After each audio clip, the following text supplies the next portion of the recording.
Faidikia juu ya kusoma neno ya Mungu katika kitabu ya Luka sura ya 8.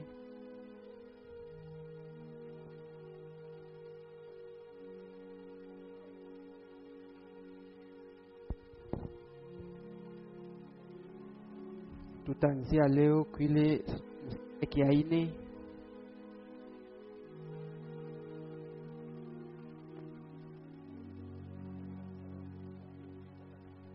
Luka 8 kuanzia kwa mstari ya 4.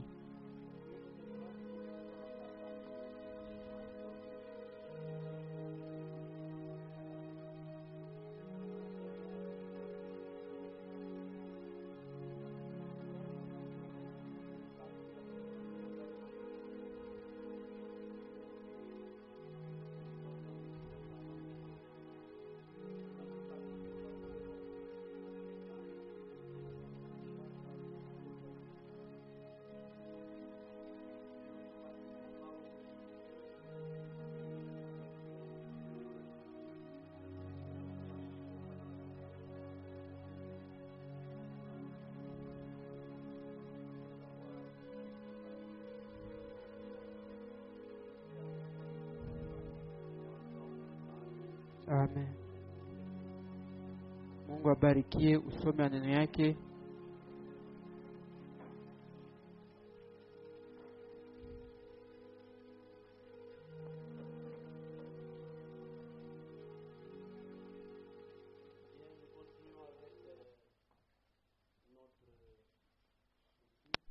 Tunaendelesha na kujifunza yetu.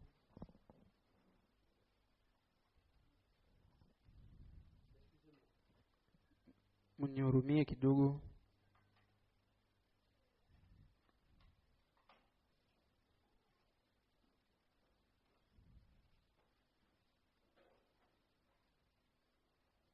Alors, le jeudi, nous avons suffisamment un peu avancé. Siku ya 4 tuliendelea mbele kidogo.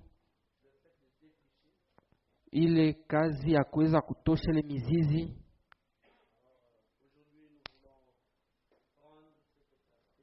Leo tunapenda kuchukua pembe ingine mpaka mwile fumbo. Alors, vous avez d'abord défriché le champ, donc vous avez enlevé tout ce qu'il y avait comme mauvaise herbe. Mulitosha mizizi, mulitosha ile yote ilikuwa mshamba sawa vile majani ya mubaya. Et il faut vraiment les enlever. Na kweli kweli inatulomba kuitosha.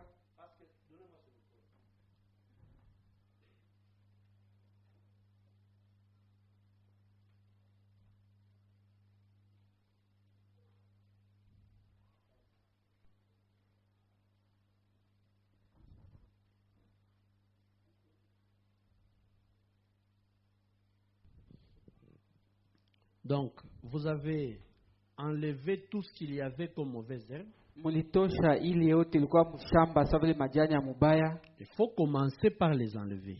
Inabidi kwanza kuitosha.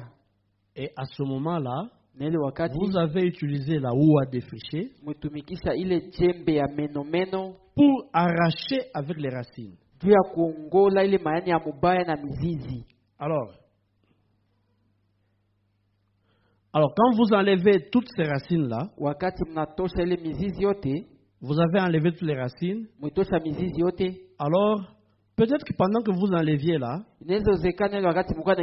ou avant que vous le fassiez, je vous ai donné l'exemple de l'amarante sauvage. Hein. Quand vous la touchez seulement, ces semences tombent. Vous allez voir quand ça séche, vous touchez comme ça. Vous avez déjà vécu ça? Alors, c'est tombé là-bas. Mais vous avez défriché. Même si vous prenez le temps de ramasser, vous n'allez pas, c'est tout petit ces semences-là, vous n'allez pas tout ramasser. Donc vous êtes déjà sûr que quand vous allez planter, wakati mtapanda, au moment où votre semence va pousser, wakati ile mimea itaota, les épines aussi vont pousser. Mamiba nayo itaota. C'est ce que Jésus a dit ici. Ndio Yesu alisema hapa. Les épines crurent ensemble avec elle. Mamiba iliota pamoja na ile ingine. Mais n'empêche, lakini haizuize, pendant que vous avez arraché, après avoir arraché toutes les mauvaises herbes, kisha kuongola ile mamimea ya mubaya mubaya, vous prenez maintenant le temps de retourner le sol. Vous devez le labourer. Munapata sile wakati ya kutipula udongo. Parce que le sol, il est encore dur. Tu udongo ingaliki ya nguvu. C'est une friche.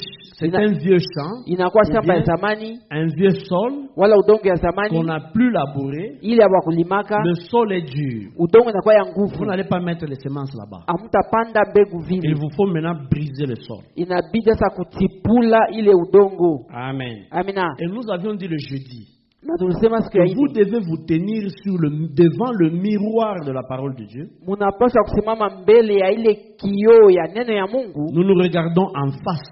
tunaangaliana uso kwa uso dans le miroir. Mwile kioo, vous voyez exactement ce qu'est votre image. Munaona kabisa kabisa picha yenu inakuwa namna gani. Vous ne vous tenez pas là. Amsimami pale. Vous regardez dans le miroir. Munaangalia mkioo. Non, cette image que je vois dans le miroir, ce n'est pas moi, c'est elle. Non, c'est vous qui êtes là devant. Na mnasema hii picha mimi naona mbele yangu haiko mie, ni mtu fulani, ni picha yako mnasema mbele pale. Mais vous devez rester là. Lakini msisimama pale. Regardez votre image là. Na kuona picha yenu ile. Voir ce qui est à corriger jusqu'à ce que votre image devienne semblable à l'image de Jésus-Christ. Na kuona ile msha kutengeneza paka ile wakati picha yako itakuwa kufanana na picha ya Yesu Kristo. Et pour ça, najua ile le cœur doit être brisé. Moyo inapaswa kuvunjika. Et nous avons, plus le temps passe, na zaidi wakati unapita et que les gens viennent à l'église, na watu wanakuja kanisa, le cœur devient un peu dur. Moyo inakuwa ya kidogo nguvu. Il devient un peu insensible. Inakuwa ile yenye haijali hata kama wanasema hivi haikutusi. Nous venons à l'église, tunakuja kanisa,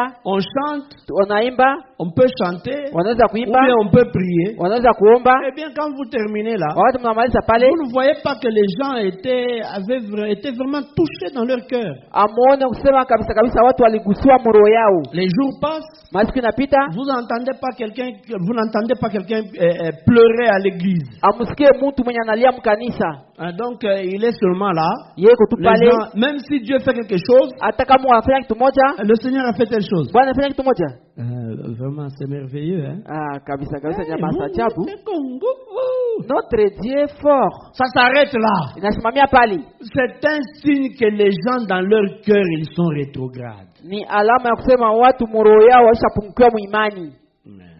Ils sont rétrogrades. Washapungukiwa muimani. Et pour Frère Branham, na kwa ajili ya ndugu Branham, nos cœurs devraient être brisés. Mioyo yetu ipaswa kuwa ya kuvunjika. Suffisamment brisés. Kweli kweli ya kuvunjika. Nous lisons ici dans Les Témoins. Tunasoma pa mahubiri Mshuhuda du 5 avril 53. Ya tarehe 5 mwezi wa 4 mwaka wa 53. Je vais commencer au paragraphe 55. Taanzia kifungu cha 55. Les Témoins du 5 avril 53. Je commence au paragraphe 55. Mshuhuda ya tarehe 5 mwezi wa 4 mwaka wa 53. Minaanza kifungu cha 55. Na kisha nitashuka chini. Il y eut une fois des gens, zamani kulikuwa watu, des Juifs, Wayahudi, de la tribu de Juda, wa kabila Yehuda. C'est de là qu'ils tirent leur nom. Ni kule ndio watoshia jina yao. En effet, ils ne voulaient pas suivre les ordonnances de Dieu. Hawakupendaka kufuata ile makanuni za Mungu. Ils ne voulaient pas observer ses commandements. Hawakupendaka kuheshimia ile makanuni. Dieu a fait venir le roi Nebuchadnezzar. Mungu akamuita ule mfalme Nebukadnezar pour faire l'invasion et les emmener captifs. Juu apate kwenda kuwashambulia na wabebe mateka. Là dans le pays de Babylone. Kule kuinchi ya Babeli. Beaucoup parmi nous se rappellent cette célèbre vieille histoire. Wengi katikati wetu wanakumbuka ile hadithi ya bei zaidi. Je pense que ça doit être le psaume 130. Hein? Inaweza kuwa mu Zaburi 131. Comment ils avaient suspendu leur harpe au sol pleureur. Namna gani walitiaka ile malambo yao kule juu akilia. Kumiti. Kumiti. Le sol pleureur, c'est une plante, un arbre que vous voyez ici, qui a des feuilles, des branches qui descendent toujours par là. Ils ne pouvaient pas chanter les chants de Sion. Toute leur victoire était perdue. Non pas que Dieu voulait la leur arracher, mais parce que leur péché les avait séparés de Dieu. Parole 56. C'est la raison pour laquelle ce soir, beaucoup de chrétiens n'ont pas de victoire. C'est que leurs péchés les ont séparés de la bénédiction. Ils se sont retrouvés isolés dans un lieu désert, seuls. Et nos cœurs sont suspendus au sol pleureur. Parce que nous ne pouvons pas nous réjouir des chants de l'église. Donc on peut même entonner des cantiques. Vous êtes là, vous ne sentez pas. Le problème se trouve dans votre cœur là. Je me rappelle il y a longtemps, quand nous venions ici, on jouait là à la croix au piano. Quand la cloche sonnait et qu'on entrait, il était difficile de trouver un œil sec dans l'église. Est-ce que vous êtes église? On entonne là à la croix. Mais vous terminez. Quand nous chantons ça, nous chantons. Mais les cœurs de ceux qui chantent là, ils ne sont pas à cette croix-là. C'est pourquoi quand on termine, les yeux sont secs. Comme dit, tout le monde pleurait. Lentement. La douceur. J'aime vraiment la vieille manière. La douceur. La tendresse. La puissance du Saint-Esprit. Un brisement. Avant de pouvoir donc faire du progrès, nous devons premièrement être brisés. Vous savez, comme le potier, le prophète était descendu dans la maison du potier pour être brisé afin d'être refaçonné.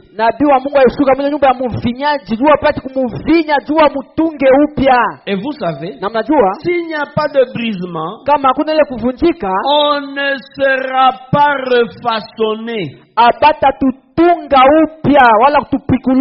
Il vous faut premièrement être brisé. Maintenant regardez comment Frère Branham lit ça avec le labour. Et c'est juste comme la terre. Si vous allez avoir une récolte de produits de champ, il faut premièrement labourer la terre, l'aercer, et puis vous plantez votre semence. Et elle se reproduira. Cela dépend du genre de semence que vous plantez donc pendant que cela est brisé. Ainsi donc, pendant que les produits de champ sont, la terre est toute brisée. C'est le moment de planter la semence. On ne va pas planter la semence dans des cœurs de pierre.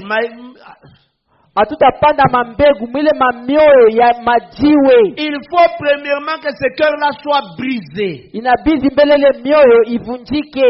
Ça doit être labouré, la terre doit être retournée.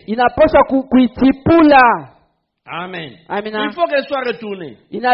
Si elle n'est pas retournée, la semence va essayer d'être là-bas. Bon, peut-être qu'elle sera ramassée ou alors elle n'ira pas loin. Kama mwitipule mbegu itabakilia tu juu, wanaweza kuilokota wala haitaota mzuri. Donc labourer, ni kusema kutipula, c'est briser. Ni kuvunja dans le spirituel. Mukiro. Le cœur doit être brisé. Moyo waanza kuivunja. Oh, ça me rappelle un endroit frère dit. Inakumbusha pesa nyingine kwa anasema. Ça ne doit pas être seulement. Haipaswi kuwa tu. On a prêché jeudi, hein. Walihubiri siku ya ine. Bon, je suis désolé. Mimi nahuzunika. Je suis désolé, je regrette ce que j'ai fait. Mimi nahuzunika na ile nilifanya. Non, ça ne doit pas être seulement je suis désolé. Haipaswi tu kuhuzunika. Questions et réponses du 16 mai 54, paragraphe 1. Swali na majibu ya tarehe 16 mwezi wa 5. Non, ne vous limitez pas sur le fait de... Bon, j'étais touché, hein. J'étais touché quand on a prêché. Niligusiwa wakati walihubiri. J'ai regretté. Nilihuzunika. Bon. Et puis, ça s'arrête là. Ninasimamia pale. Hapana. 16 mai 54. Si vous pouvez projeter... Tarehe 16 mwezi wa 4 mwaka wa Seigneur, 54. Bwana. C'est tout ce que je sais faire. Ndio tu ile mnajua kufanya. Ainsi le Saint-Esprit nous garde tout brisé. Na hivi Roho Mtakatifu tuchunge wenye kuvunjika. Vous savez, unajua, une fois le prophète est allé dans la maison du potier. Siku moja nabii alienda mnyumba ya mfinyanzi. Pour être brisé, jua bwa mfunje, être modelé. Jua mtunge upya. Vous voyez? Unaelewa? Vous avez, s'il y a quelque chose qui cloche, kama kuna kitu moja kiendeki, Dieu ne rafistole pas juste quelque chose. Mungu tu atengeneza kitu moja hivi. Il a dit que si vous mettez une pièce neuve à un vieil habit, cela le déchirera plus qu'avant. Alisemaka kama unabeba chombo ya mpya munetia kugari ya zamani, ile tayaribishaka kupita zamani. Donc vous avez un habit, unakuwa na nguo, il est déjà usé. Ilishaka choka. Quand vous voulez prendre un tissu tout neuf, unaenda kuchukua kipande ya nguo ya sasa, munakuwa kuishona pale. Ça va se déchirer davantage. Itapasuka zaidi. Amen. Amina. Ça va se déchirer davantage. Itapasuka zaidi. C'est ce que Jésus avait dit déjà. Yesu aliambiaka watu hiyo wakati yake. On ne fait pas ça. Hawafanyake hiyo. Donc quand vous n'êtes pas brisé, kama mko wa kuvunjika, Jésus ne va pas venir simplement bon ça va tel que tu es là. Yesu atakuwa comme il y avait ce petit problème là. Bon, on arrange seulement. Non. Il faut qu'il brise et qu'il commence à nouveau. Inabidi avunje na aanze upya. Il faut madame dit. Tunasema il a dit. Alisema juste la chose à faire. Kitu ya kufanya. C'est de tout renouveler. Ni kuanzulula yote upya. Amen. Amina. Ne dites pas non, je suis seulement bien. Usiseme tu niko mzuri. Il y a seulement une petite chose là, bon, c'est seulement une petite chose, mais je suis seulement bien. Non, la petite chose là oblige à recommencer à zéro. Kuna kitu kidogo lakini iko mzuri, ile kitu kidogo ile inalazimisha kuanza kumwanzo. Tout renouveler. Ni kuanza yote kumwanzo. Ainsi, si vous avez fait quelque chose de mal, kama mfanya kitu moja kibaya, n'allez pas avec un petit dire na musieni na kitu ya kusema eh bien, je suis désolé d'avoir fait cela. Je n'essayerai plus de faire cela. Ce n'est pas ça qu'il faut faire. Qu'est-ce qu'il faut faire? Soyez donc brisés et remodelés. Voyez? Faites de cette pièce une pièce nouvelle. Amen. Ne dites pas faites-moi un nettoyage ici et puis l'affaire est terminée. Non. Non, c'est mettre là-bas, recommencer le tout à zéro. Et quand si tout le monde fait ça, je vous dis que nous pouvons avoir un réveil à l'ancienne mode. Le problème c'est que je suis seulement, je suis touché. Alors, Seigneur, je te prie, on prie avec fierté, je te prie de me pardonner, Seigneur. Je te prie, oh Seigneur notre Dieu, je te prie. Il y a besoin d'être brisé. Et pour être brisé, nous avions dit le jeudi, regardez-vous dans le miroir et n'oubliez pas une chose. Nous avons lu le jeudi, Frère Branham dit que cette petite chose-là, elle finira par t'empêcher d'entrer dans le pays promis. itakuzuizaka kuingia mwile inchi ya malako. La finalité, kumisho, c'est t'empêcher d'entrer dans le royaume. Ni kukuzuiza usiingie mufalme. Nous avons lu Paul. Tulimsoma Paulo. Il dit ceux qui font ces choses n'hériteront pas le royaume. Alisema wale wanafanya kile mavitu hawatafaka kurithi ufalme. Nous avons lu Paul. Tulimsoma Paulo. Il a dit ceux qui font ces choses méritent la mort. Alisema wale wanafanya kile vitu wanastahili lufu. Mais quand tu te regardes dans le miroir, wakati unajiangalia mkioo, tu sais que tu mérites la mort. Unajua kusema unastahili lufu. Tu sais que la mort là, na unajua kusema lufu ile, c'est en plus de la mort physique, inapita ile kufa ya kimwili, la séparation éternelle d'avec Dieu.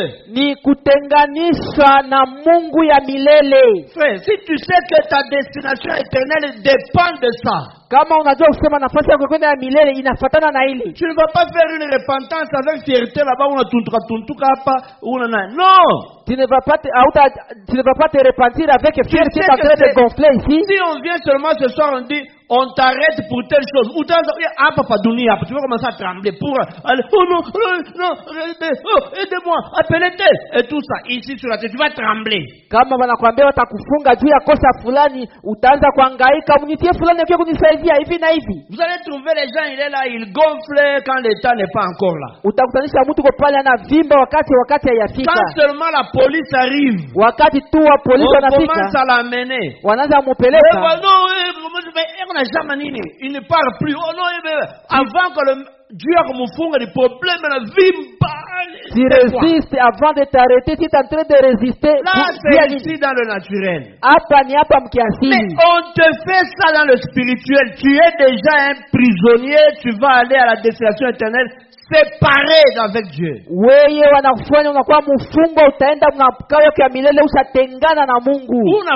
es en train de t'amuser parce que tu ne comprends même pas, tu ne connais rien des choses spirituelles, tu es en train de t'amuser. Et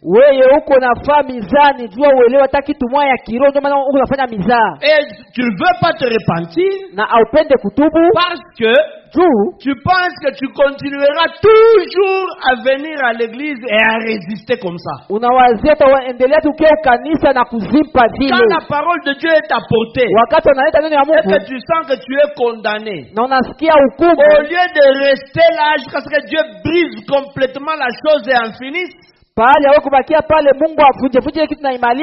tu sors même, tu pars, tu arrives à la maison, à un moment tu te fâches même contre le prédicateur. Pourquoi il a parlé comme ça? Il a parlé comme ça parce que allez. Une femme avait une jeune dame. Frère m'a fini de prêcher. Ils sont sortis dehors. C'était la nuit, la lune était là et tout. Frère m'a dit quand ils sont sortis dehors, cette soeur-là avait l'apparence d'un ange. Toi, tu n'es même pas comme une ange. Elle était comme un ange. Mais elle a dit ceci à Frère Branham. Avec ta prédication d'aujourd'hui, tu m'as beaucoup embarrassé. Je ne reviendrai plus à l'église. Je n'oublierai pas ces jours ici. Frère Branham dit oui, tu ne l'oublieras jamais. Alors elle est partie. Comme elle a résisté à l'Esprit de Dieu, je pense que son père était peut-être diacre ou quelque chose comme ça. Elle a commencé à rétrograder. Jusqu'à ce que elle est devenue une vulgaire prostituée qui habitait dans un quartier de prostituées. Maintenant, Frère Branham commence à passer quelque part. Il regarde.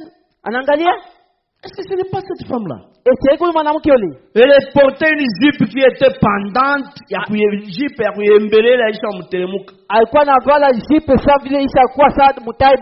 Alors, elle était là en train de partir, là, elle partait là. Elle avait déjà remarqué Frère Branham. Alors, elle a ralenti un peu. Jusqu'à ce que Frère Branham arrive là où elle est. Elle a dit bonsoir, prédicateur.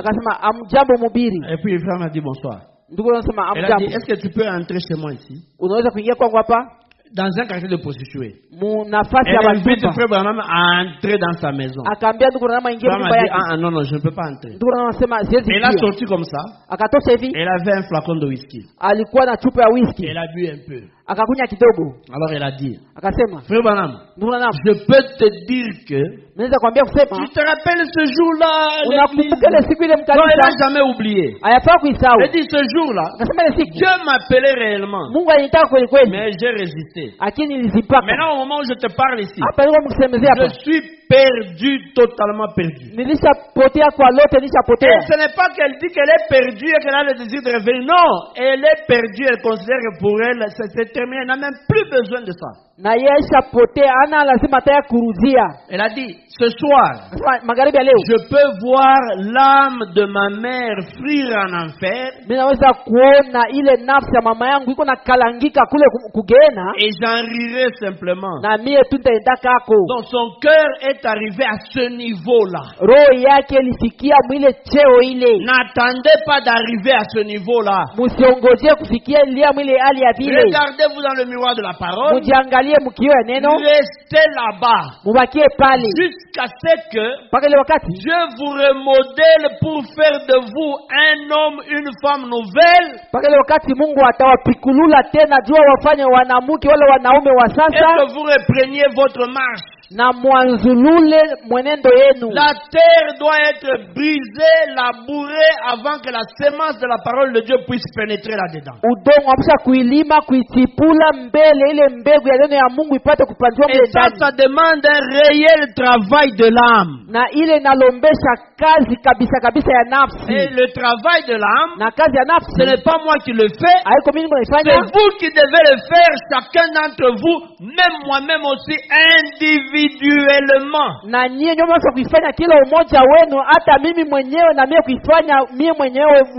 rendre compte de la position dans laquelle vous êtes vis-à-vis de la parole de Dieu. Vous regardez ce que vous êtes à l'intérieur, pas les apparences que vous nous donnez. Non, ce que vous êtes à l'intérieur là. Vous prenez ça, vous mettez devant le miroir de la parole, vous comparez, vous restez là, vous méditez ça, vous saisissez la profondeur du mal qui est là à l'intérieur. Et la Bible a dit ceci: l'Éternel, il est près de ceux qui ont le cœur brisé. Plus vous commencez à sentir votre misère, plus le Saint-Esprit s'approche, il s'approche, jusqu'à ce qu'il arrive là et qu'il brise complètement la chose. Est-ce que vous êtes église? Donc le cœur, le sol doit être retourné complètement. Amen. Le Branham a dit on doit labourer. Donc on a coupé dans des gros morceaux comme ça. Ensuite on doit hercer. Kuchipula vile kuchipula. On coupe pour que ça soit petit. Quand on est passé d'abord, ça fait des grosses mottes comme ça. Donc on doit faire un réel travail dans le cœur. Amen. Et ça, vous allez me dire, mais ça fait 2 semaines que tu es en train de parler seulement. Peu importe que ça fasse 1 année. L'essentiel, si les cœurs sont brisés, la semence peut pousser, mon frère, ma soeur.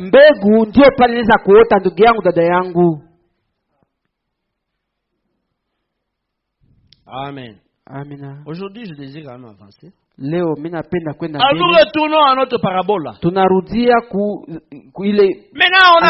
on a défriché, on a labouré, Walitipula. On a brisé le cœur. Walivunja moyo. Amen. Amina. On a brisé les grosses mottes qu'il y avait à l'intérieur. Walitipula tellement bipande kabika bilikuwa mle ndani. Maintenant on va planter la semence. Sasa tutapanda mbegu. Jésus dit, Yesu anasema, une partie est tombée sur la pierre. Sehemu ya mbegu moya iliangukia juu ya lijiwe. Non, d'abord il y a ceux qui étaient tombés sur le chemin. Kulikuwa ile mambegu iliangukia kunjia. Ceux-là on en a parlé, on a dit bon, ce sont des malheureux. On entend la parole de Dieu, le diable a pris. Ile ni tulisemezea ni wa ole wanasikia neno ya Mungu, shetani alibeba. Et on a dit là-dessus, prenez garde à la manière dont vous écoutez. Na tulisema pale, fanyeni angalisho munamna ile Mungu nasikia neno ya Mungu. Vous n'êtes pas attentif, vous êtes assis là, vous êtes je ne sais pas où là-bas. Munakaa mkanisa amuko asikilivu, mwili njoko hapa lakini kiroho kyako kiko kasibareza. Ça fait déjà 30 minutes qu'il parle, qu'il nous libère. Nous avons des histoires à les faire. Alishafanya dakika 30 kuna sema OK, il n'y a pas de problème, on te libère. Tutakuacha, hakuna mambo. Nous prenons quand même l'autre. Tunachukua mwingine. La semence est tombée sur la pierre. Mbegu iliangukia juu ya lijiwe. Là-bas, pale il n'y avait pas beaucoup d'humidité. Akukukuwaka ubaridi ya mingi. Bon, elle a levé rapidement. Na pale ikaota haraka. Parce que juu elle n'a pas trouvé un sol profond. Akupataka ile udongo ya murefu. Et sur cette chose-là du lever de la semence, na ile mambo ya kuota ya mbegu, je voudrais vous dire frère que c'est vraiment quelque chose d'intéressant spirituellement. Mimi napenda kuambia ndugu, kweli kweli ni kitu ya lazima mkiroho. Quand la graine est dure, wakati ile mbegu inakuwa ya nguvu. Est-ce que vous suivez l'église? Quand la graine est dure là, wakati mbegu inakuwa ya nguvu sous la terre, kudongo, elle ne soulève pas le sol. Haitalamusha udongo. Il faut qu'elle se ramollisse. Inabidi kwesa ya teketeke. De cette histoire molle qui est restée là, ile kitu yenye bakia pale, il sort une petite feuille qui est encore jaunâtre. Munatoka kalijani kamwa kanakuwa sana rangi ya jaune. Alors quand elle sort la petite feuille là, wakati kalijani kidogo kanatoka. Non, gloire à Dieu pour la vie. Utukufu kwa Mungu kwa ajili ya uzima. La vie qui est à l'intérieur. Uzima na kwa ndani. La petite feuille là. Ile lijani kidogo hili. Quand toi tu dis oh je ne sais pas, je ne sais pas, je ne peux pas. Wakati unasema sijue siwezi. Laissez seulement la vie entrer. Acha tu uzima iingie. Laissez la parole de Dieu faire son travail dans votre cœur. Acha neno ya Mungu itumike kazi moyo yako. La petite feuille là. Ile lijani kidogo hili. Vous allez trouver qu'elle a fait ça, elle a soulevé la terre. Utautanisha kusema ilisimamisha udongo. Si vous essayez de la tirer comme ça, kama unapenda kuikokota hivi, elle va s'abîmer. Itaharibika. Elle n'est même pas forte. Haina tangu. Dans sa faiblesse là, ndani ya udhaifu yake, elle a en elle la puissance pour soulever la terre. Ndio inakuwa ndani mwake uwezo juu ya kulamusha udongo. La chose qui t'empêche d'émerger dans la vie, kitu kile kinakushindisha wewe kuenda mbele maisha, dans la vie spirituelle, maisha ya kiroho. La petite parole de Dieu que tu entends là, elle a la force pour enlever ça. Ile neno kidogo ya Mungu nasikia inakuwa na nguvu juu ya kutosha ile. Si tu t'abandonnes simplement, elle va soulever. Kama tu unajiachilia, yo itasimamisha udongo. Mais pour faire ça, lakini juu kufanya ile, il faut qu'elle ait un sol profond pour que les racines puissent trouver une bonne assise. Inabidi ipate udongo ya mrefu juu mizizi ipate nafasi ya kuingia. Mais sur ce terrain ici, lakini kwa kiwanja hiki, elle levait très vite parce que le sol n'était pas profond. Iliota haraka juu udongo ulikuwa mrefu. Mais quand le soleil s'est levé, wakati jua litoka, rapidement elle a séché, haraka ilikauka, elle a brûlé, na ililungula, elle est morte, ilikufa. Elle on ne peut même pas aller très loin. Yo haikuweza hata kwenda mbali. Elle n'est même pas arrivée à l'époque où elle a fleuri, elle a porté même quelque chose qui ressemble à une semence. Haikufika hata fasi mwa kwenye libeba kitu mwake kilifanana na mbegu. Regardez bien l'église. Mwangalie mzuri kanisa. Et la Bible dit, Biblia inasema, ceux qui sont tombés sur le roc, la pierre, ile mbegu iliangukia ku lijiwe, ceux-là ni wale qui ont entendu la parole du royaume, wenye walisikia neno ya ufalme. Amen. Amina. Ils ont cru, ils l'ont reçu avec joie. Waliamini, walipokelea na furaha. Message de leur entrée, gloire à Dieu. Seigneur, nous allons dans l'enlèvement. Ujumbe wakati utukufu wa Mungu tutanyakuliwa. Et na dès que survient une petite épreuve, wakati tu kunakuwa kakikwazo kakiloto, ils ne peuvent pas supporter. Hawawezi kuvumilia. Ils partent. Wanaenda.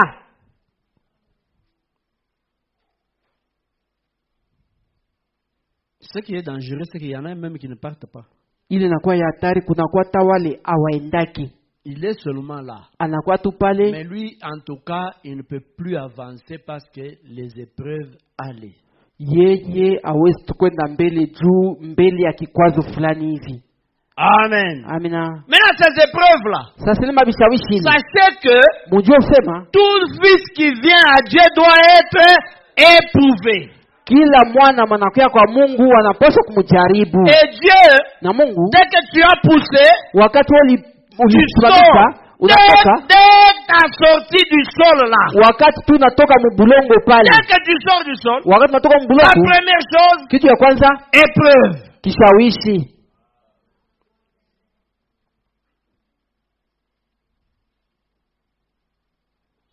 Amen. Amina.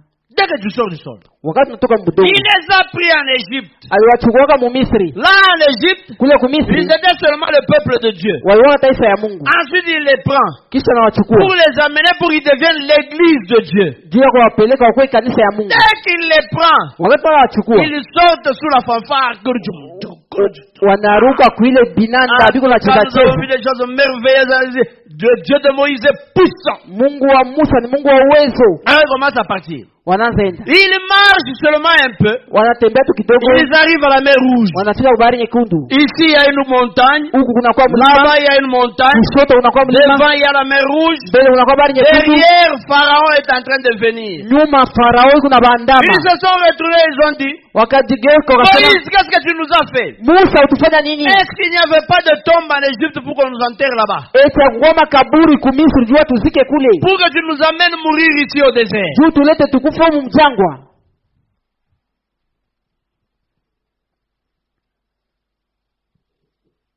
C'est déjà juste la sortie. Mukutoka tu. Donc le début de la marche. Mwanzo ya safari. Déjà ce sont les épreuves. Pale ni bikwazo.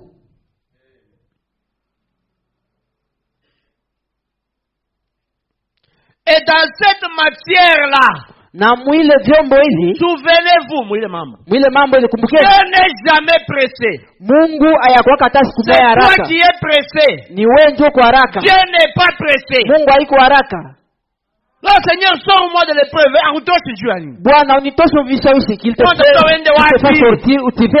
J'ai toujours donné cet exemple ici. Quand les femmes préparent le Thomson, wakati wa mama wanapiga matomson, elle prend le Thomson, elle l'a dans la main là-bas. En même temps, ile wakati moja moja, elle est en train de balayer. Iko nafagia. Alors elle prend le Thomson là. Anachukua Thomson, elle le jette dans le poêle à frire là-bas. Anaiweka mu mafuta. Vous savez le Thomson quand il n'est pas encore bien frit. Munajua Thomson kama ayakalangika mzuri. Dès qu'on le jette là-bas. Vous savez ce qu'il fait? Inafanya nini? Inapandisha kama mafuta yulu. C'est ce que les gens font.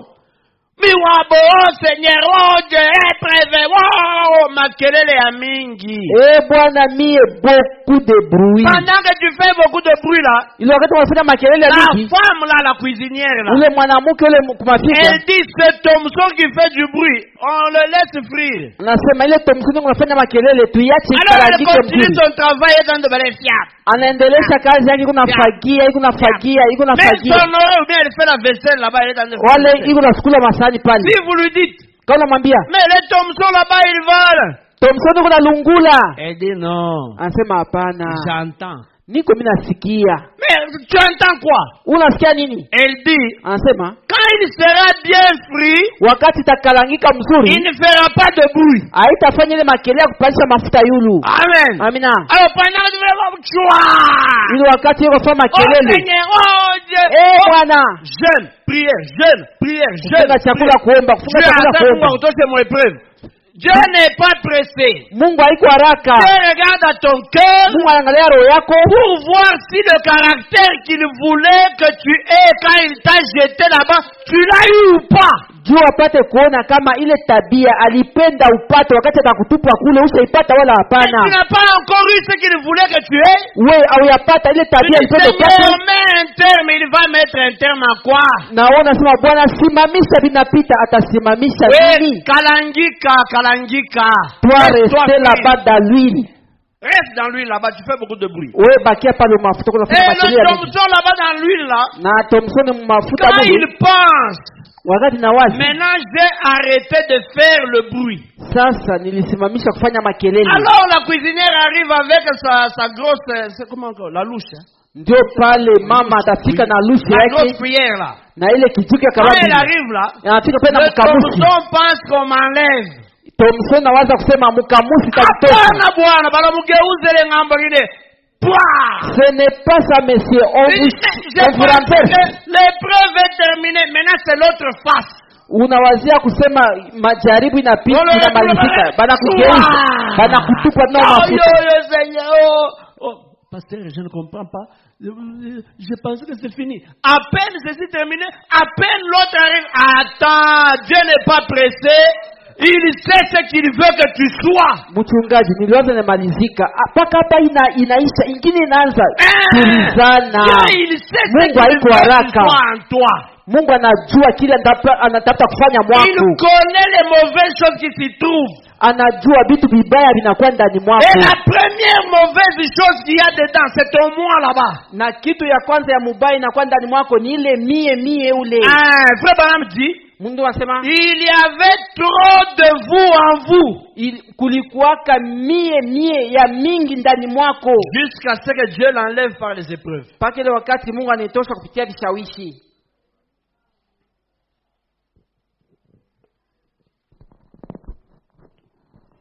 Amen. Amen. Dieu n'a pas une autre façon de faire. Mungu ana namna nyingine ya kufanya. Et frère Branham dit, na ndugu anasema parfois ça prend des années. Mara nyingine inachukua kama miaka. Amen. Amina. Mais il nous a enseigné que c'est plus précieux que l'or. Kusema inakuwa ya bei zaidi kupita dhahabu. Ça dépasse. Inapita.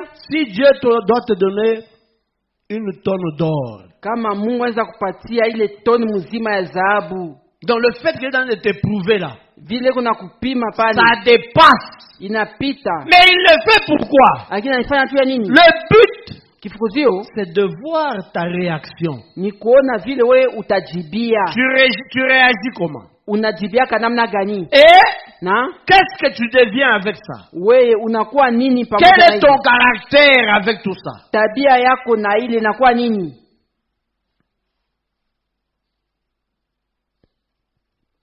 Jésus, la Bible dit, il a appris l'obéissance par les choses qu'il a souffertes.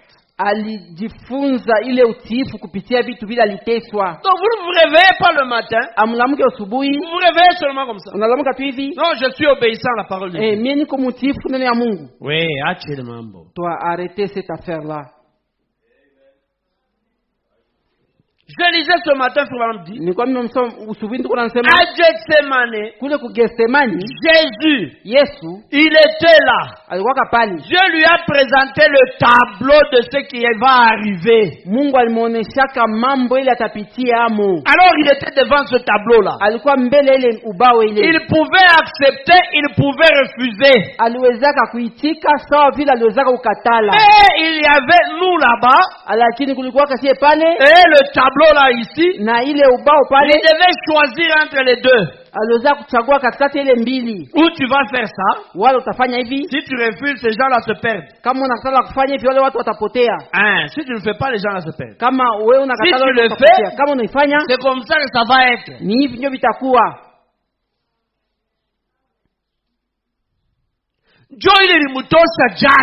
Ça l'a fait tuer. C'est ce qui lui avait fait transpirer. Ça l'a chagriné. Il me patia uchungu de voir ces créatures que lui a créées, ce que elles vont lui faire. Kuona ile biumbile batu venye aliumba kile watamfanya. Je pense qu'il n'y a pas de bébé là-bas. Vous pouvez démarrer ce ventilateur là. Mimi nawazia kuna watoto wachanga kule, mnaweza kuhakisha ile ventilateur. Il y a un bébé hein? Ah OK. Alors, il a regardé ça. Aliangalia kaidi. Mais ensuite, na kisha, c'est des choses mauvaises qui allaient lui arriver. Ile kitu ya mubaya zamfikia. Seigneur, pas ma volonté mais ta volonté. Bwana, haiko mapenzi yangu lakini mapenzi yako. Alors à partir de ce moment-là, sasa kuanzia ile wakati ile, il s'est abandonné qu'on fasse de lui ce qui était écrit dans l'écriture pour lui. Ndio ile alijiachiliaka akasema waufanye ile iliandikwa kama mnyandiko kwa ajili yake. Est-ce que vous êtes église? Alors quand vous croyez la parole de Dieu, vous sortez ici. Vous sortez les eaux du baptême. Vous êtes sur la venue, alléluia. Vous commencez à aller. Quel jour de gloire, quand Jésus m'a sauvé. Quel jour de gloire, quand Jésus m'a sauvé. Vous êtes seulement souriant.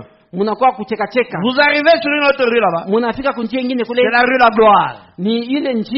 Quand vous tournez sur la rue la gloire. Ah, gloire à Dieu. Merci Seigneur. J'étais malade, le Seigneur m'a guéri. Vous tournez sur l'autre avenue là. Vous arrivez sur l'avenue des insultes. Et vous savez, les avenues diffèrent. Il y a des avenues qui vont comme ça, qui tournent comme ça, qui vont. Il n'y a même pas de croisement. Pour rencontrer un croisement, il est là-bas. Il y a d'autres avenues, ça se termine en cul-de-sac. Il faut tourner comme ça pour aller rejoindre là où elle continue.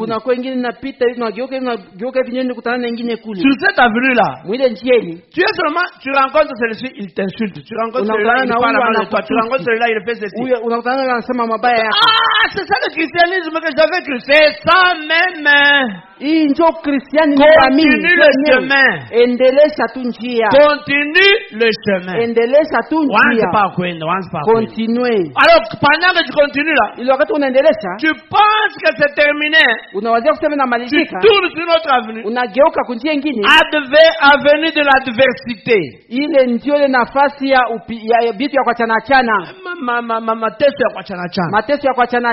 Là-bas, tu peux même faire banqueroute.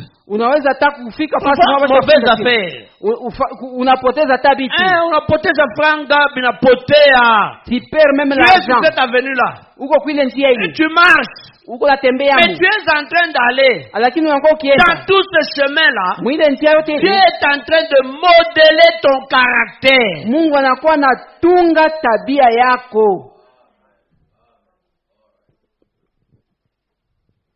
Moi, je voulais des solutions. J'aimais des solutions là-bas. Je prie comme ça, et puis j'ai la solution et tout.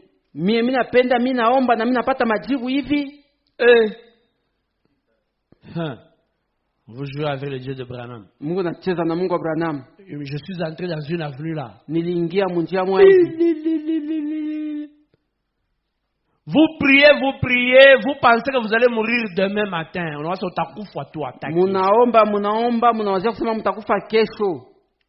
Unashanga jua inalamuka.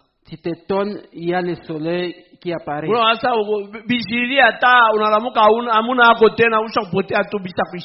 Toi, tu pensais que ça puisse s'arrêter à partir de là. Lisons quelque chose ici.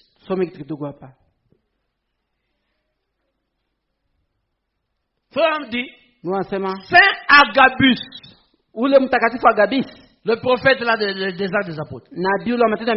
Quand ils sont venus pour le tuer, ils ont pris la croix sur laquelle ils allaient le mettre. Ils l'ont enduite de goudron pour bien le brûler. Ils ont mis des plumes pour que ça prenne feu. Alors, quand il a vu les gens venir avec la croix, Abraham dit, il a foncé vers eux. Il est parti là-bas. Quand il arrive là-bas, il a embrassé cette croix sur laquelle on allait le tuer là.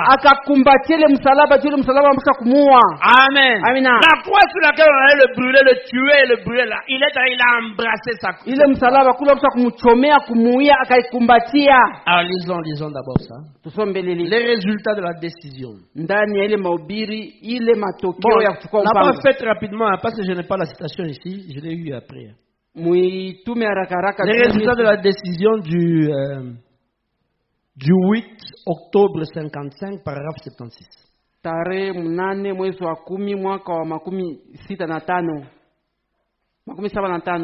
Je n'ai pas ça ici, si vous pouvez faire rapidement.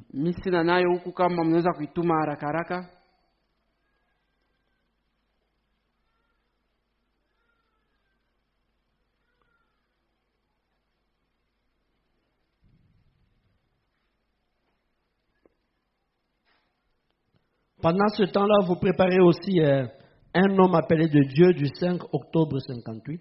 Mutayarishe tena yule mtu mwenye anaitwa na Mungu tarehe 5 mwezi wa 10 mwaka wa 58. Paragraphe 32. Kifungu yake 32. Mais là, nous commençons d'abord par les résultats de la décision du 8 matokeo ya kuchukua mpango. Vous avez trouvé? Ok. Paragraphe 76. Kifungu yake 76. Pendant ce temps, cherchez l'autre là pour qu'on puisse aller rapidement. Ili wakati mtatafute lingine tu twende haraka haraka.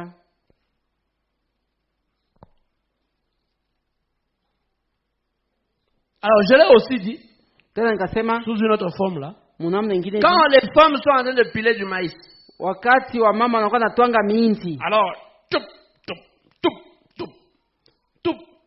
elles sont en train de piler le maïs. wanakuwa natwanga miinzi. Pendant qu'elles pilent le maïs là, watu wanatwanga miinzi pour faire une bouillie là, ndio kufanya bouillie. Pendant qu'elles font ça, watu wanafanya ile, il arrive que des graines de maïs sautent. Inafikiria kengine mambegu inatoka mukino inaruka. Du mortier, elle sort du mortier, elle tombe là-bas. Inatoka mukino inaanguka kule. Est-ce que vous les ramassez? Eti mnailokotaka? Non, il y a pendant que vous pilez là. Il y a des poules qui sont en train de se promener à côté là-bas. Qui sont en train de regarder. Elles sont aussi en train de prier qu'il y ait quand même une graine qui saute. Vous pensez qu'elles sont distraites, elles ne sont pas distraites. Dès qu'une graine saute de là, paf, paf, et même vous regardez, si tu refuses l'épreuve, on va te croquer par le diable. C'est ton problème. Eh bien, voyez les gens au fur et à mesure qu'ils progressent. Mais avez-vous remarqué, l'ange de l'Éternel est entré dans le Jourdain avant eux. Est-ce que vous êtes église? Avant que l'épreuve arrive là, le Seigneur t'a déjà précédé. Amen. L'ange de Dieu vous conduira à chaque étape du chemin. Parfois, vous pensez que les épreuves sont dures. Quand vous pensez que c'est dur, frère dit Dieu n'est pas pressé. Il n'est pas pressé. C'est seulement vous qui êtes pressé. Dieu a laissé les enfants hébreux entrer droit dans la fournaise ardente. Il n'a pas dit, comme ils sont en train de marcher là, pendant qu'ils vont là-bas, il dit bon, comme ils se sont levés de leur siège pour aller là-bas, j'arrête parce qu'ils risquent de... Il a dit, je vais voir si tout leur cœur est à moi. Il a laissé Daniel entrer droit dans la fosse au lion. Et tout avant qu'il vienne. Levez-vous simplement et mettez-vous en marche par la foi. Oh Dieu, je crois en toi. Je vais à la terre promise. Oh Dieu, tu m'as promis cela et me voici. Je suis la conduite du Saint-Esprit. Je vais sortir d'ici ce soir. Je vais prouver au monde que je suis un croyant en Jésus-Christ. J'accepte ma guérison et je marche par la foi. Je crois cela. J'aime cela. Amen. Non, Dieu n'est pas pressé. Prenons un homme appelé de Dieu. 5 octobre 58, paragraphe 32.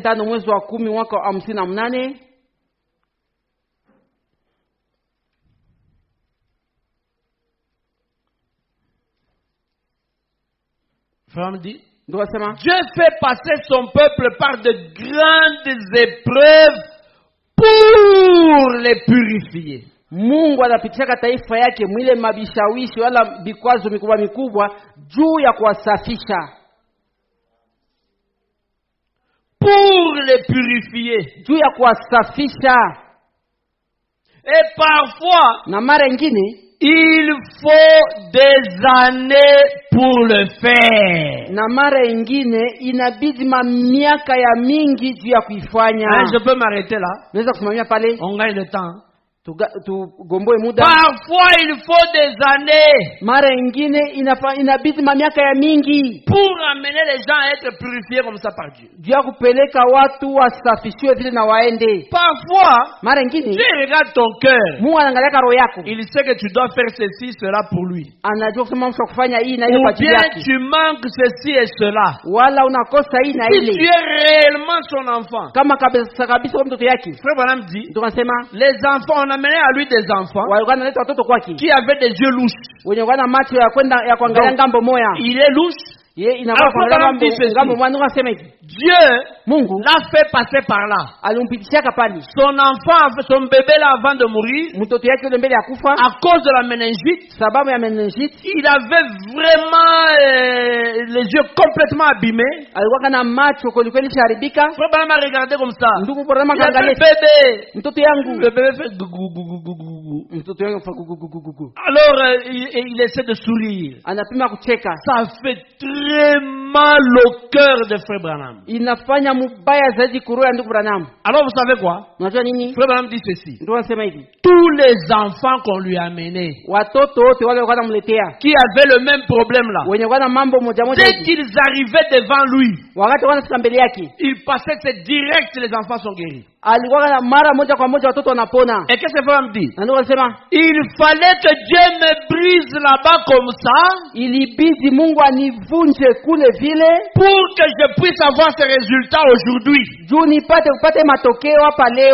Et vous êtes là, des chrétiens, des chrétiennes. Vous vivez ici. Dieu par moment, il vous fait passer par des choses pour rendre ton cœur sensible.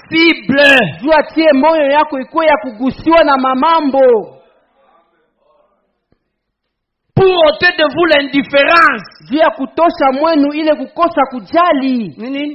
C'est quoi? Enfin, il a fait quoi?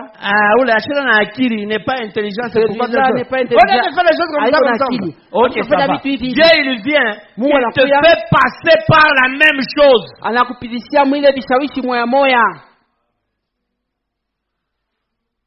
Comme ça, quand tu es passé par là, quand les autres aussi auront le même problème, tu seras maintenant compréhensif. Utayua sasa kuelewa ile mambo ya kisiamu. Tu seras compréhensive. Utayua kukua mwanamke wa kuelewa mambo ya kisiamu. Au lieu de prendre le téléphone, appeler les gens et tout ça. Pale ya kuchukua simu kuita watu na huku. Tu diras afei bindu ya nguvu sana acha bwana. Utasema mon frère, ces histoires sont dires, arrêtez mon cher. Seigneur, souviens-toi de mon frère là-bas. Là, la chose dans laquelle il passe là, tu n'auras même pas le courage d'en parler à un autre. Hautakuwa tena ile wakati ya kusemezea mtu mwingine. Hapo ungana na lubanga unasema unabeba matelefoni WhatsApp audio. Tu sais ce que toi tu parlotes pour dire aux autres uko nafanya audio, mimi nakwambia mambo mtu fulani kupitia mambo hivi, usishangae usiseme. Tu envoies. Na unatuma. Ngoja kiloko. Ata MP. Quand ça va venir sur toi là, wakati le mambo itakuwa yako, et que tu ne vas même pas apprendre. Nawe hautajifunza. Non, tu vas recevoir parce que les audios, ça fait le tour du monde. Ça va comme ça. Et puis, ça atteint même la personne là. Na utaona wanakutumia ile audio ulitumianaka. Les frères, ils vont faire un audio sur moi comme ça. Ndugu, hivyo alifanya audio ya hivi juu yangu kabisa. J'arrête seulement les histoires d'aller adorer dans des églises. J'arrête. Tu vas comment tu as senti? C'est que tu as senti. C'est ce que les autres ont senti lorsque tu les avais envoyé ces audios-là. Et maintenant, quand tu as senti comme ça, tu ne le feras plus. Frère, mettons-nous à genoux. Prions. Oh Seigneur, oh notre Dieu, oh Dieu tout-puissant, oh frère, aide ma soeur. Tu vas jeûner, tu vas prier.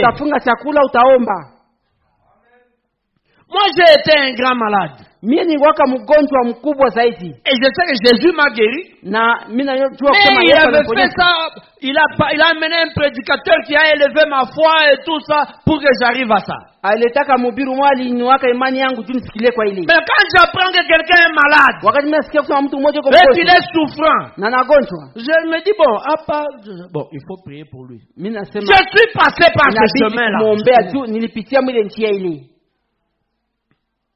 Comment on te malade pas toi j'ai mal à la tête, j'ai un peu de fièvre, kinini, aspirine, on appelle. Où tu vas voir, il n'y a pas de bon, je ne sais pourquoi frère. Si toi tu tombes seulement. Mais attends que tu arrives là où on te dit que le médecin, il n'a plus de produit qui peut aider ici. Chunga ufikele ugonjwa batakwambia kusema muganga ana na dawa ya kukuponyesha. À ce moment-là, ile wakati ile tu voudras qu'on jeûne qu'on prie. Utapendaka wakufungie chakula wakuombee.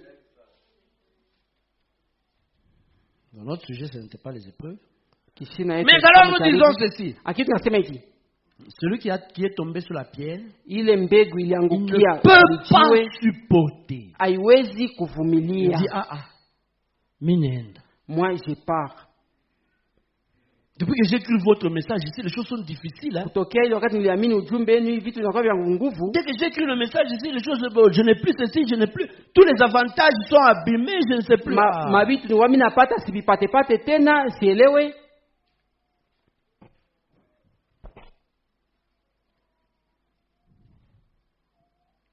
Amen. Amen. Donc, celui qui est tombé sur la route, ni kusema ile mbegu ilianguka munjia, le deuxième sur la pierre. Ingine mbegu ya pili ilianguka kwenye jiwe. Il fallait enlever les pierres qui étaient dans le cœur. Ndio maana ilibidi kutosha ile mamajiwe ilikuwa mu maroho. Abordons celui-ci maintenant. Tuingie sasa mwai hapa sasa. Dans 15 minutes il sera midi, il fait très chaud, il faut qu'on vous libère. Dakika 15 itakuwa midi, kuna kwa kivukutu inabidi niwaachilie. Alors, sasa on continuera le jeudi. Mais cette partie-là, c'est la partie qui est vraiment importante. Elle est importante. Parce que ce sont toutes les luttes que nous avons dans la vie. Donc d'autres sont tombés parmi les épines.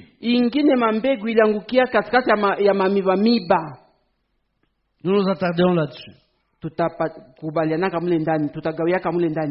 D'autres sont tombés parmi les épines. Ce sont ceux-là, ils entendent toujours la parole du royaume. Verset 14 de Luc 8. Ceux qui est tombé parmi les épines, ce sont ceux qui, ayant entendu la parole, s'en vont. Et la laisse étouffer par les soucis, les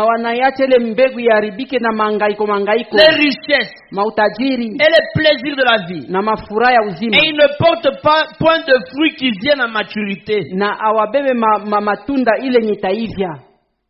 Lisons encore ça dans Marc chapitre 4.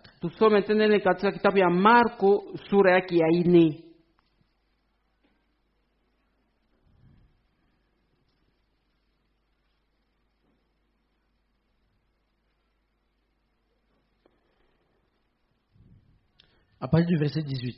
D'autres reçoivent la semence parmi les épines. Ce sont ceux qui entendent la parole, mais en qui les soucis du ciel, la séduction des richesses et l'invasion des autres convoitises étouffent la parole et la rendent infructueuse. Donc ceux-là, la plante a même poussé, elle semble avancer, et puis les épines viennent, la semence commence à se disputer les vitamines du sol là avec les autres choses, la semence n'avance pas. Et ça c'est la partie là, les autres ont dit même ils partent. Ça, ce sont les gens avec lesquels nous sommes tous les jours ici.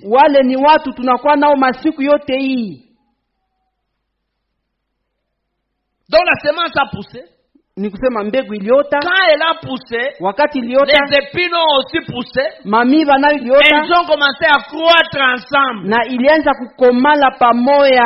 Rappelez-vous du proverbe. Kumbukeni ya mshairi. J'ai passé près du champ d'un paresseux. Nilipita pembeni ya shamba ya mtu muvivu. Les orties poussaient. Na pia majani kwa naota amo. J'en ai tiré une leçon. Na mie nilipata somo fulani. Un peu de sommeil.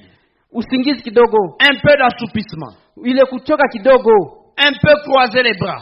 Kufunga mikono kidogo. C'est ça qui a amené tout ça. Ndio ililetesha ile yote ile. Et je vous ai mis en garde le jeudi. Na niliwabebesha reçu le Saint-Esprit. Nilipokea Roho Mtakatifu. Vous l'avez reçu. Ulimpokelea. Angarisisha bien mayani shotemu. Surveillez bien pour que les herbes ne puissent pas pousser.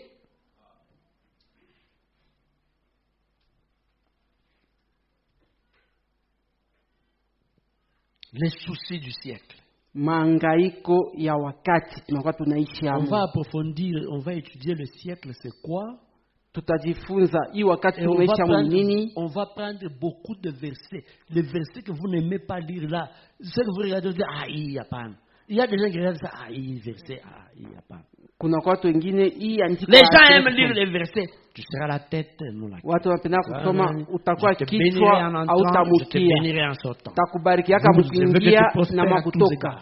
Mimi napenda mustawi kwa ajili yote. Ce sont les versets que les gens aiment. Ile ndio miandiko watu wanapenda kusoma. Utasome ma verset unaweka torche mu moyo yako inakusoma mulenda. Nous allons lire les versets en mettant la torche dans ton cœur pour éclairer ça. On va mettre la torche. On met la torche. On va mettre un projecteur à 2000 watts. On va mettre le projecteur à 2000 watts. Même la fourmi qui passe là, on la voit là-bas, elle est en train de passer là-bas. Ata bunyengelele yuko napita pale tunasema ile ni bunyengelele. Donc, les soucis du siècle. Mangaiko ya wakati nakuwa naishi amo. Le siècle, le mot siècle là-bas. Ile msemo wa wakati nakuwa naishi. C'est aion. Pour dire âge, espace de temps. Ni kusema ile kizazi fulani. Donc chaque âge, kila kizazi a ses soucis. Inakuwa na mangaiko yake. Il y a des périodes de temps dans l'histoire du monde où il y a des soucis. Kuna kwa wakati moja mwa hadithi ya dunia mle kuna kwa mangaiko ya kuachana chana.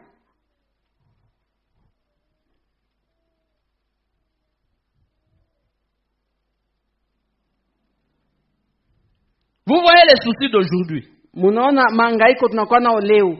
Et les soucis d'aujourd'hui, na mangaiko ya leo sont tellement différents que inakuwa zaidi ya kuachana mnamna kusema c'est arrangé pour rendre les gens méchants. Inatengenezewa juu ya kutia watu wakuwe wakali. Notre frère Branham dit, notre esprit n'a pas été créé pour les changements qui sont actuellement sur le monde. Ndio unasema roho yetu haikumbiwa kujue mabadiliko inakuwa leo mdunia. En 200 ans, mu miaka 200, maintenant 300. Kisha miaka 300. Le monde a évolué depuis que Abraham était sur le cheval là-bas et sur le chameau. Depuis Abraham jusqu'en 1800, c'était toujours le cheval, le chameau. Kutokea wakati Ibrahim alikuwa kwa ile punda paka 1800 alikuwa paka mapunda. Mais en 300 ans, lakini miaka 300, voiture, locomotive, gari, avion, fusée, WhatsApp, Facebook. Maintenant le monde est connecté. Sasa dunia est connecté, ishaungana fasi tout est rapide. Yote nakuwa haraka haraka. Femme vous pêche. Fais vite. Audio. Tout le monde audio. Fine. Amba directement l'audio. Comme un jeu de ping-pong. Inakuwa sawa mchezo wa huyu antumia huyu antumia. Si tu traînes un peu, on a kawisha. Tu as traîné. Ça met les gens sous stress. Inatia watu kumangaiko mkubwa. Regardez les gens sur la route. Mwangalie watu kunjia. Notre esprit n'a pas été fait pour. Vous voyez les gens, vous voyez trouver quelqu'un qui voit là-bas. 100 km à l'heure 100 km à l'heure mwi balabala. Unaenda wapi? Siva u. Roule pour l'épaule. Rouler. Quand tu roules vite comme ça, la vitesse d'approche des objets augmente. Wakati unatembea vile ile vitesse ile vitu ya karibu yako inaongezeka. Alors, sasa ton cerveau doit se concentrer beaucoup pour voir. Kichwa yako inapaswa kuwa inajitia pasi moja ya kuona ile mapigo. Unaangalia kuangalia. Le motard passe ici, l'autre motard passe ici. Motard apita huko apita huko. Alors pendant que ça se passe comme ça. Sasa inapitikana vile. Tu conduis, wende. Uko naongoza, allez-y. Et puis tu arrives. Unafika. On est calme. Tu t'assois. Et puis c'est tout bien. Je ne me sens pas bien. Quand tu conduisais là, tu as accumulé le stress, non? Wakati uko naongoza pale, t'es à toi à l'aise. Rouler seulement lentement. Puis tu peux mon vitesse, il y a bien. Que les histoires te dépassent dans une bonne vitesse. Et puis tu vas arriver,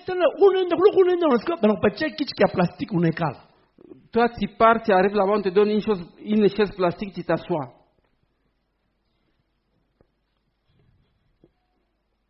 Je vais approfondir. Donc, il va être midi. Je vais approfondir ça. Nous allons attarder là-dessus. Je veux que vous soyez là. Et puis dimanche prochain, je vous prie simplement d'être là à 9h30. Parce qu'il y a d'autres chants que d'autres personnes, je sais, qui ne connaissent pas. Je voudrais qu'on répète un peu ça. 10 minutes, 15 minutes, on répète même un ou deux chants. Mais soyez là à temps. Mais jeudi, je vous demande d'être là. Parce que je voudrais vraiment approfondir ça. J'ai tous les versets ici. J'ai combien? 7 pages de versets bibliques. Versets bibliques seulement. Nous les lisons. Nous lisons Branham. Nous lisons les versets. Il y a des versets quand vous lisez, je trouve ça, comment Dieu venir là? C'est comme ça que ça se passe. Souvenez-vous de ceci. Le monde, le cosmos, l'ordre du monde, l'organisation du monde, cette chose-là, la Bible dit ceci. Nous savons que le monde entier est sous la puissance du malin. Non, celui qui inspire, qui organise les choses, c'est l'ennemi de Dieu. Maintenant, nous aussi, et le monde là, dans son organisation, il a rangé les choses qu'eux trouvent normales. Selon eux. Mais gloire à Dieu pour Paul. Paul il dit que la sagesse du monde, elle est folie pour Dieu. Et la sagesse de Dieu, elle est folie pour le monde. Donc, comment on croit pas boulongo? Si tu es sur la terre, on ne te traite pas de fou, tu n'es pas encore suffisamment un chrétien. Aba ya kuita wabazimu ni kusema au ya kuole mkristo wa kuivya. Parce que notre sagesse, juu hekima yetu, elle est contraire. Inakuwa ya kuachana. Et Jésus dit, na Yesu anasema, le monde l'a haï. Dunia ilimchukia parce qu'il condamnait ses œuvres. Juu alikuwa na hukumu matendo ya dunia. Et si nous sommes réellement du côté de Christ, na kama kabisa na kwa ngambo ya Kristo, nous devons condamner les œuvres du monde. Tunapaswa kuhukumu matendo ya dunia. Nous ne pouvons pas fraterniser avec le monde, non. Hatuwezi kufanya burafiki na dunia, hapana.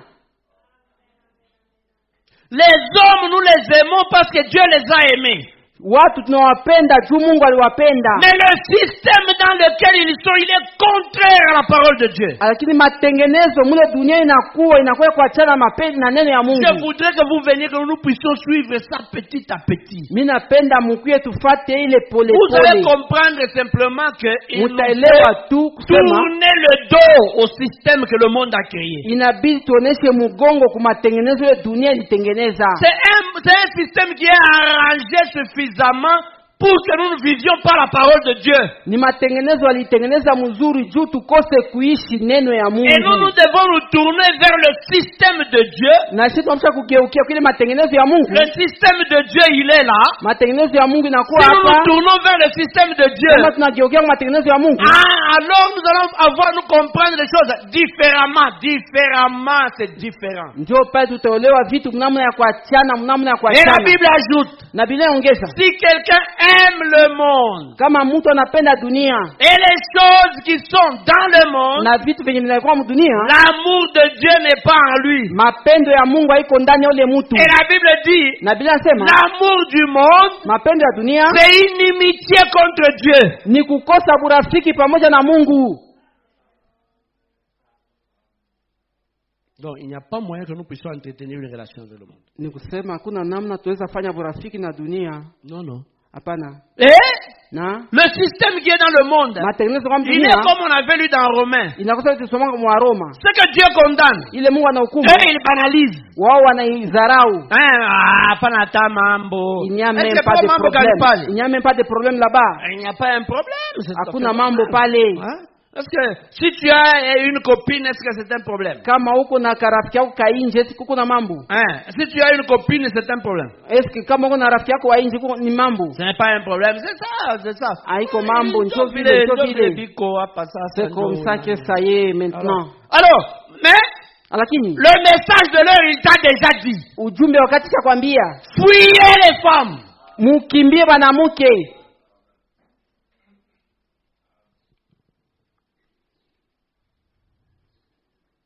J'ai seulement un copain.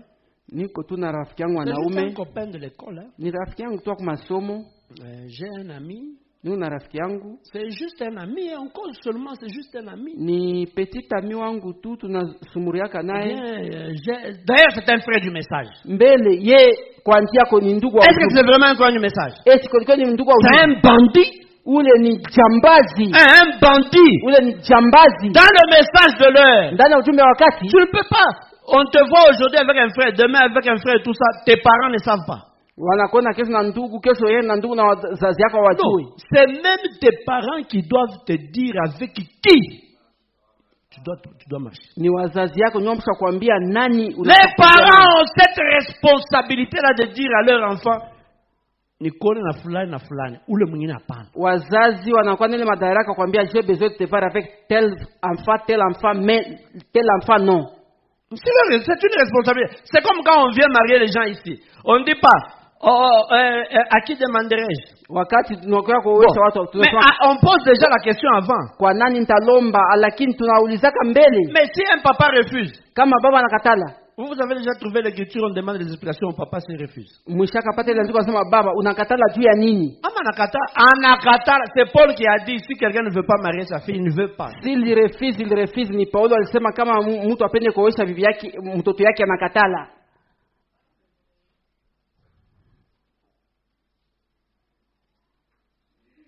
Est-ce que vous y êtes? Eti mko wako.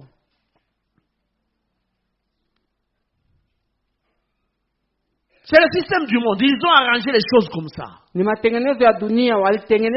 qu'ils ont arrangé là, on connaît. Le diable recrute beaucoup de gens à amener à l'abattoir. C'est ce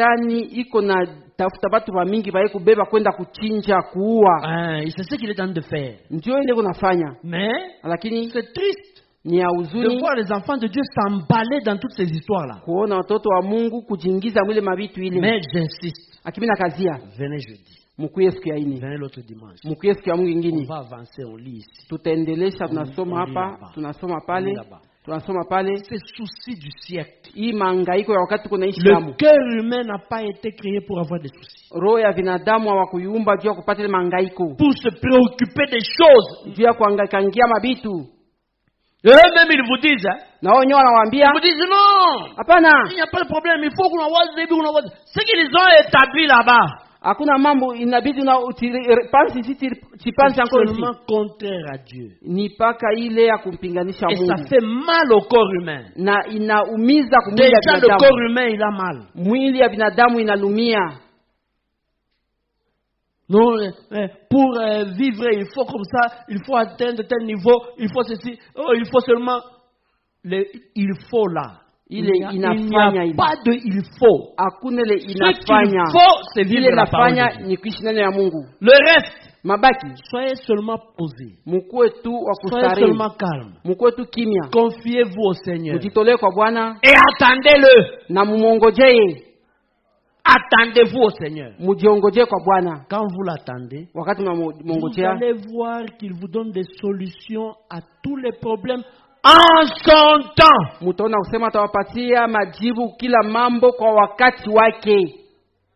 Et ça vient, la solution vient quand vous n'avez plus de pression sur le cœur. Comme vous sentez quand le frère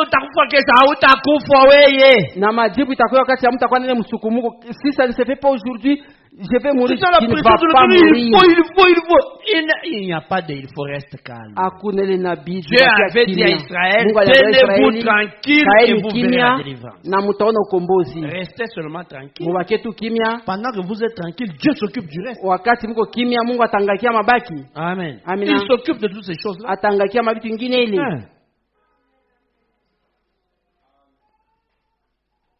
Il va vous mettre sous la pression. Les enfants ne sont pas encore entrés à l'école. Bérénice était venue là. Papa, je n'ai pas encore l'uniforme.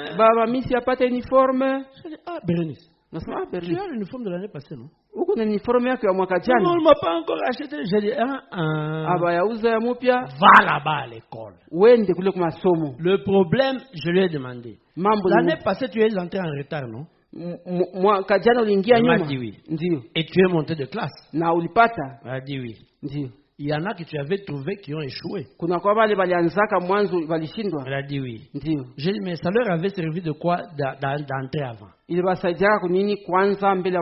Alors, toi va. Avec l'uniforme de l'année passée. Commence. On voit, tu ne vas pas mourir, il n'y aura rien. Tu n'auras pas de boutons, des histoires. Alors il est parti à l'école. Et puis il est revenu. Tu es revenu. Oui, alors. Pression sur la route là-bas.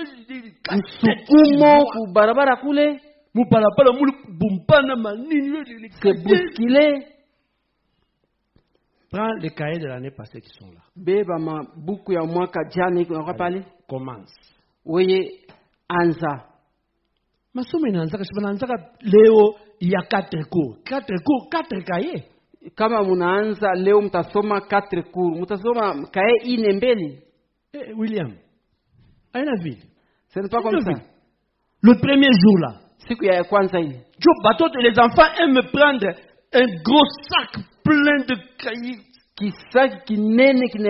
premier jour, il y a 4 cours, 4 cahiers. Qui va savoir qu'on t'a acheté tous les cahiers ou il n'y en a pas? Tu vas avec 4 cahiers. Pendant que tu as 4 cahiers du premier cours là-bas, Dieu s'arrange, il vient à papa, il te donne 2 cahiers du deuxième cours, du deuxième jour parce qu'il y a gymnastique. Tu fais les 2 cours là-bas et tu fais la gymnastique. Le 3e jour, il y a un cours du lundi et un cours du mardi qui reviennent. Tu as toujours le cahier. Et puis la semaine se termine. Papa, il a un libakou quelque part. Lundi, tu as le cahier du nouveau cours qui va commencer l'autre semaine. Oui, qui n'a pas c'est quoi?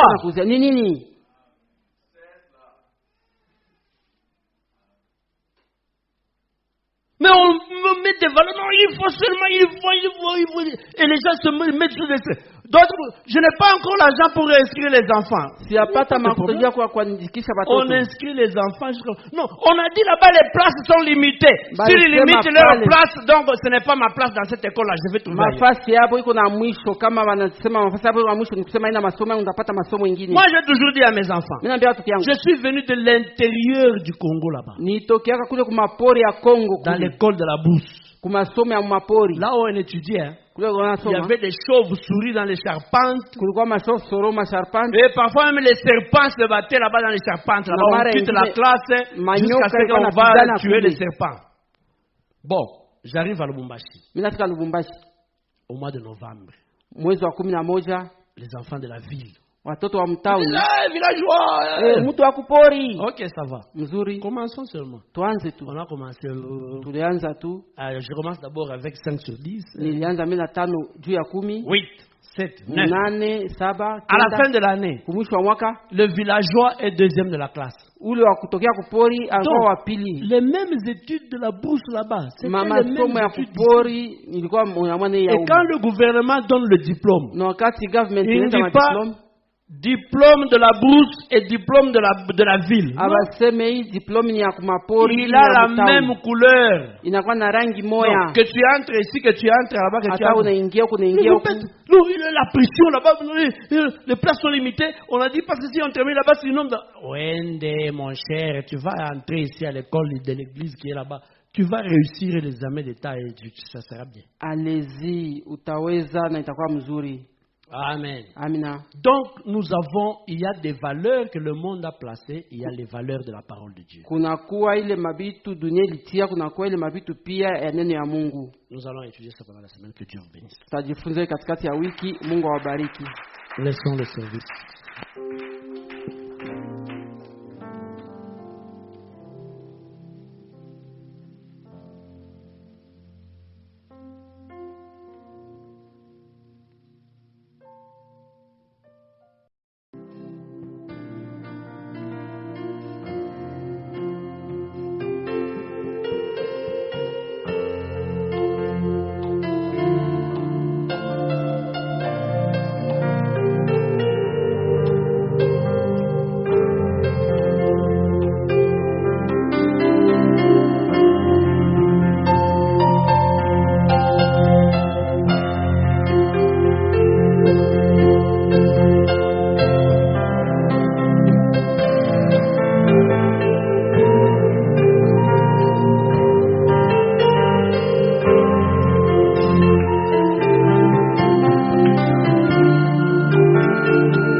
péchés sont amoisis.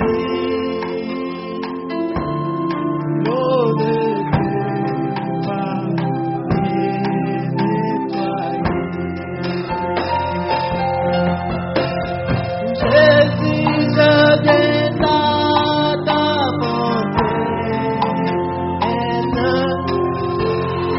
Et content qu'elle sur ta promesse, mais tombe la foi pardonnée, mais la base, et je sais que blanc qu'est la nuit, plus blanc, plus blanc que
Seigneur, nous te disons merci parce que aujourd'hui tu as brisé le cœur.